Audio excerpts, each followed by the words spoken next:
Hey friends, let's talk work culture and high performance teams. All right. As business owners, most business owners that I know have huge, huge hearts. Most business owners are not those jerks that don't care about people. The business owners, by and large, that I know truly, truly, truly care about people. Okay. And, that leads to, with the caring about people and the pressures of business and the lack of education and help about getting the right people, leads to a lot of hiring mistakes and a lot of people problems. As your business grows, people problems. Okay. People are the best and most challenging part of the home improvement business. You're looking at someone who's guilty of making just about every mistake. Okay. So I want you to learn from my fails and my wins. Okay. As business owners, we might hire the wrong people. We might hire people and then not train them. We may not manage them. And guess what? We also might do. We might not fire them when we need to. Okay. If you have an employee that is underperforming, okay, you really have three options. One, you can just live with the mediocrity. That's one option. The second option is you can invest in them. You can take the time to invest in them, to train them, to help them get the why, to help them get your vision. And the third way, which is really the last resort, but ultimately you're going to have to do this more than you like. You're going to have to part ways with an employee. Now, it's a lot easier to part ways with someone who has a bad attitude or is toxic to your culture. It's a little more difficult to part ways with someone who, they do a pretty good job. I want to share with you one of my biggest fails. Okay. I had a dear friend working for, this was back in the day before I knew about personality profiles and before I had an ideal avatar for each position in my company. I had a dear friend working, he was a family friend working at the company, and he was a culture fit. He fit our values. Awesome, awesome guy. Love this guy to this day.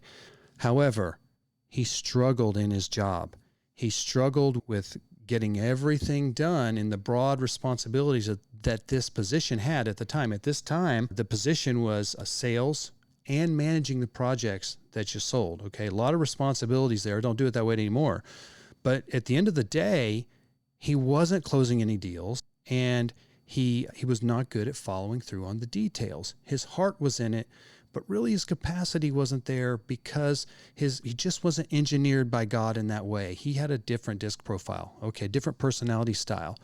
And so he just was floundering, and he had some big family events coming up, and he was newlywed, and it was a really hard situation. I sat down with him, and we're just going to call him Mike for a second. And I just said, "Hey, Mike, look, man, you're floundering in your job." I said, "Dude, I love you. You know I love you. You're a great guy. I'll do anything for you. But you're not succeeding here." And I said, "I'm not firing you today, but I want you to find a new job in the next 30 days because you've got a family to support. You need to find a place where you can succeed, and it's not in this position that I have you in." So I gave him a heads up, and I took care of him. And it was hard. He went out and found a new position at a new company. And man, I lost a lot of sleep over it. It was just heartbreaking for me, but I knew deep down I was doing the right thing for the company and for him. About a year later, I get a call and he wants to have lunch. I'm like, "Oh, wow. Okay, let's go have lunch." So we sat down at lunch, and he began to share with me. He said, "Jason," he said, when you let me go, it was a soft firing, right? I told him he needed to find another job. He said it was really hard. He said, but it was the best thing that ever happened to me because it caused me to reevaluate some things in my life and find a place where I really fit. And today I'm in a job doing XYZ and I'm really succeeding. And at that moment, man, a weight was lifted off of me. It felt so good that what was a difficult situation for me and a difficult situation for him really worked out great for the both of us. Okay. And if you want to build your team, if you want to build a company where you are not the linchpin on everything, you're going to have to build a dream team. Whether you want to win the Super Bowl or you just want to make it to the playoffs or whatever it is, if you want to stay out of contractor prison and you want to have time, money, and freedom, you've got to build a team, and it really needs to be a dream team. And I want to share with you real quick, something about a very famous company, the way that they do things. And I'm going to share my screen here with you. Look at this. This is, of no other places, Netflix, okay? And what Netflix does is, follow along here with me for a second. They said a dream team, this is on their culture page, by the way. A dream team is one in which all of your colleagues are extraordinary at what they do and highly effective at working together. Extraordinary what they do and highly effective, not working alone, but working together, okay? Now, our vision is to build a great workplace. It is not great perks, although we have many. It's about investing in a dream team of talented people who are excited to pursue ambitious goals. Okay. Now we're going to scroll on down. It says there's lots of demanding peers. Okay. They also say that they pay their employees at the top of their personal market. It doesn't say the market. It says the personal market. What does that mean? The personal market. Okay. This is a good faith estimate of the highest compensation each employee could make at a similar role in local peer companies combined with what we would need to pay to replace them if needed. Okay. That's a good way to decide what you need to pay on your team. Okay. And here's a fact. It's some employees' estimated personal market will rise rapidly, either due to their performance or a shortage of talent in that area. For others, it may be flat year to year due to market conditions, even if they do great work. That doesn't sound real fair, but at the end of the day, the labor force, the cost of labor is in a way a commodity, okay? And you've probably seen that and experienced that in recent days. Now, here's what they say. They say, we model ourselves on being a professional sports team, not a family, okay? A family is about unconditional love, and a dream team is about pushing yourself to be the best possible teammate, okay? Now, at my company, we actually, years ago, we took team and family, and we put them together, and we call that teamily, okay? So we have a high value of people, but we also have a high value of performance. So dream teams are about performance, not seniority or tenure. If you are promoting people or giving raises and promotions based on seniority or tenure, you're possibly, most likely, making a bad decision, okay? It needs to be always based on the value that they bring to the team. Okay, now listen to this. It is up to the manager to ensure that every player is amazing at their position, plays effectively with others, and is given new opportunities to develop. Look at that. There's three components there. They're amazing at their position, they're good teammates, and they have an opportunity to grow, okay? That is absolutely wonderful. So if you're at the point where you have managers, this is an expectation that you can put on your managers and your leaders, your team leads, your coordinators, those people. This is a great place to start with their expectations, okay? And if you don't have those people, guess what? It's up to you. You need to take this on to make sure that they're amazing at their position, that they're good team players, and given opportunities to develop. Now, here is how I want you to evaluate your current team and yourself, okay?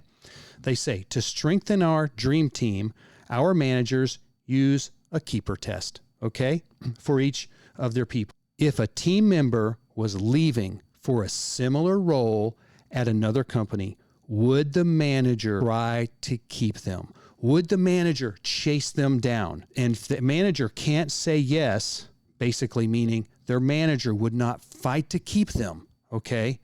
That person is given a generous severance package so we can find someone even better for that position, okay? The keeper test. If you go through and you make a list of all your team and you say, if they came in today and said they were leaving, would I chase them to keep them? Okay. Would I chase them to keep them? If you can't say yes, you need to come up with a game plan. Now, granted, if you're growing as a leader, you're not an expert at people skills yet. Okay. You're not an expert manager. You've started your business and you're constantly learning. You may find that you've got a lot of people, that you wouldn't want to chase down, but you feel like you have to chase them down because you have no one else to fill their seat. That's not a good place to be in. It's not like you've got a corporation with 100 people working the same job, and if 3 of those people aren't performing, the other 97 can absorb the work while you already have 50 people in line that want those 3 seats that are waiting to be hired. When you're in a small company and you've only got a few employees, okay, it makes this situation much more difficult, which is even more of a reason why you and I, as business owners, we need to master and become excellent at hiring and leading people, okay? So if you go and make a list of each of your people, do they pass? Yes or no? Yes or no? Would I chase them? Yes or no? Okay? Then you might have a game plan to replace them. Because here's the thing that you have to know. If you have, let's just say A players and B players. A players are the top performers. B players are those players that aren't great. They're not terrible. Maybe they're consistent, but they're not championship players for your team. Here's the thing. We tend to tolerate mediocrity. Now, it's not always their fault that it's mediocre, that they're mediocre. It could be, 1, they're not a good fit for the position. It could be 2, that they've been tainted by bad leadership and bad management from you or from me, okay? Maybe that's salvageable. Maybe that's not salvageable. It could be that there's no clear systems or no clear training, no feedback from you. Let's just say that 99% of the reason that maybe they're not performing is probably on the leader manager, okay, not on the employee. But hey, maybe they don't fit your culture. Maybe they're not a good fit for the job, or maybe they've just been disenchanted. Maybe they've been let down too many times with broken promises at your company, broken promises of incentives, of compensations, of this and that, of how good it's going to be. Because we all like to paint this glorious picture of how amazing it's going to be working at our company, and we tend to try to sell our company to them about, and maybe sometimes it's about how good it is, or maybe other times it's about how much money they can make if they sell all this stuff. And there's just this tendency in our industry to overpromise and underdeliver, not just to customers, but to employees. Wow, this has to change. This has to change, friends. Okay? We have to become better leaders. Okay? The keeper test. That's what I did with Mike, the employee that I told you about earlier. I didn't necessarily just fire him, but I didn't really give him a severance package, but what I did is I gave him a buffer zone in which he could find a new job. You may be able to do the same thing. Okay? You may have some good people that are sitting in a seat. They're doing okay, but really not good enough. And if they quit today, you wouldn't chase them down. Well, guess what? You need to force yourself into that, making that decision, into hunting for a new superstar. Okay? And it may be that they're a good person, but because you weren't as good of a leader or manager at the time you hired them, that things are toxic. It's maybe you haven't set the expectations for the high performance or for how they're going to show up to work on time or the things they're going to do. Guess what? There's a quote, and this rings true. If you need to tighten, okay, this isn't the quote. If you need to tighten the reins, sometimes it's not going to work. Sometimes people are not going to adapt. You can try and you should try, but here's a reality. I can't remember whose quote this is. I'm sorry. A freedom once enjoyed is not given up without a fight. A freedom once enjoyed is not given up without a fight. And friends, I'm here to tell you that culture change is difficult. It takes time. And when you start trying to make some changes, there may be some people that become toxic that aren't toxic now. Okay, when you start stirring stuff up, rocking the boat, raising the expectations. Okay, so let's keep going. Let's keep going here for just a moment. There's one more thing I want to say here. And they say on their dream team, there are no brilliant jerks. There are no brilliant jerks, as they are detrimental to great teamwork. And it's one thing to have, friends, it's one thing to have superstars. It's another thing to have a superstar team. If you have a superstar and they're not a good teammate, guess what? They've got to go. They've got to go. Because if you are, the quickest thing that is going to demoralize the rest of your team is tolerating a bad teammate, toxic culture. And then the second thing is tolerating people that underperform, okay? A players want to work and play with other A players. A players, if they see you tolerating people coming in late, Okay, you tolerate people breaking the rules, you tolerate people's underperformance, not taking care of customers, whatever it is. If your A players see that, they're going to become demoralized. They're going to lose faith in you, faith in the vision, faith in the company, and they're going to go find another job somewhere else. So you have to fix your culture, and you cannot tolerate B players on your team. You either have to develop them, and maybe some of them you should. There are people that are eager to learn. They're going to be embracing the tools and embracing the leadership and the opportunity to grow. And then there's other people, they're like, no, don't ask any more of me. Don't ask any more of me. If those people aren't coachable, if they don't have a growth mindset, they have to go. And guess what? Part of this is, friends, is when you let them go, your star players are going to thank you. They're going to ask you why it took so long. And guess what they might even do? They will likely step up, work harder, and fill in the gap until you can put a superstar in that position. Okay? And it's going to force you to find a superstar or build a superstar. Okay. And so here's another benefit. Okay. If it means you've got to step in and run estimates or run some projects or make some calls or whatever it is, answer the phones for a time. Okay. When you get a chance to refill a seat in your company, you know what you get to do? You get to start fresh. You get to start fresh with new expectations. Now, if you have someone who's been there and they're experienced, they know all your systems, they know all of this, but they have their bad habits.